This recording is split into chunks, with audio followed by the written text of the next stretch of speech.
Hey everyone, if you clicked on this video, then you must be interested in G.I. Joe Classified, or you're interested in this vehicle that is on the screen right now, or maybe you're just into toy collecting and you're wondering what Hasbro is up to. Well, this is not the next Hasbro vehicle for the Classified series. This is not um, the next HasLab or anything like that. You probably figured it out by now. I 3D printed this classified size Skyhawk. And all of this is 3D printed in resin and it's pretty hefty. So all I have is pictures. I don't have any video of it right now, but you can see a picture of it right there. And I'll scroll through some different pictures to give you a look at it. And if you like what you see, great. So here we go.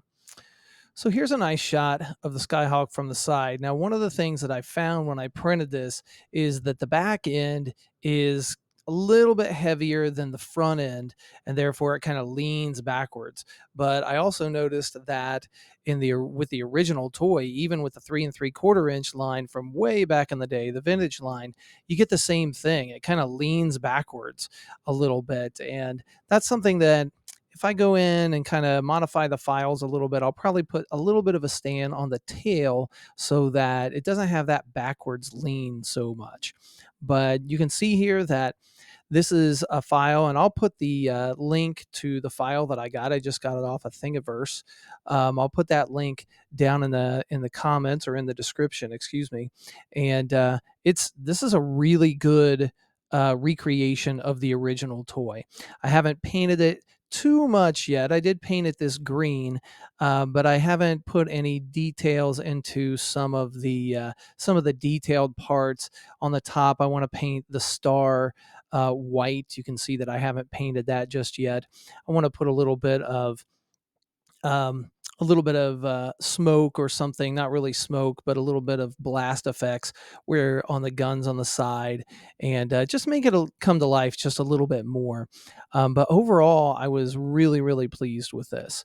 So here's another shot from the front side. Getting the lighting on this so that you could just focus on the toy was, I could have done a better job, so I apologize about that. But you can see on the inside that I painted the seat a brown looking color, and some of the innards are also a little bit darker green than the outside of the vehicle. Here you can see the size, and you can see the canopy is open. The canopy opens very easily, and you can see that the figures fit, they fit right in the same size. It's to scale. It's a really nice scale, the model that was made.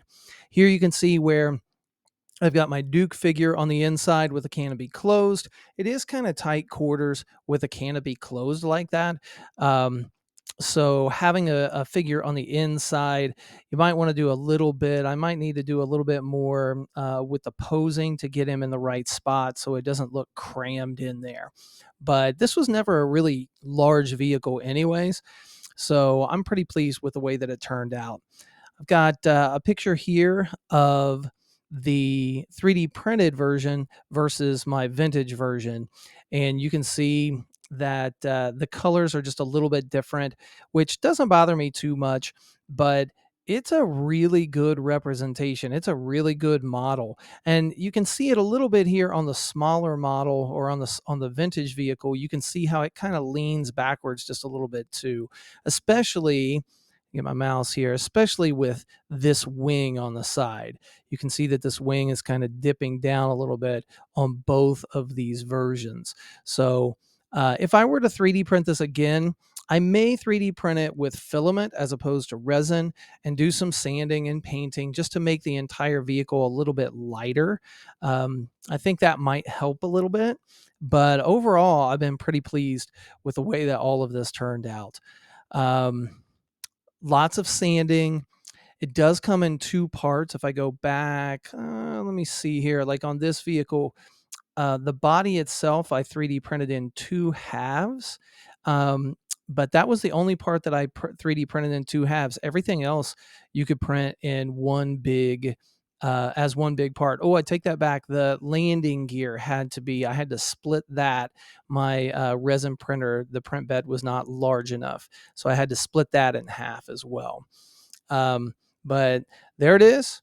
That's my GI Joe classified series Skyhawk, if you will. And if you like this, if you would like to see more of this, then give me a like, do all the YouTube things, like, share, subscribe, all of that stuff. And hopefully you enjoyed what you see here, and hopefully you have a great day.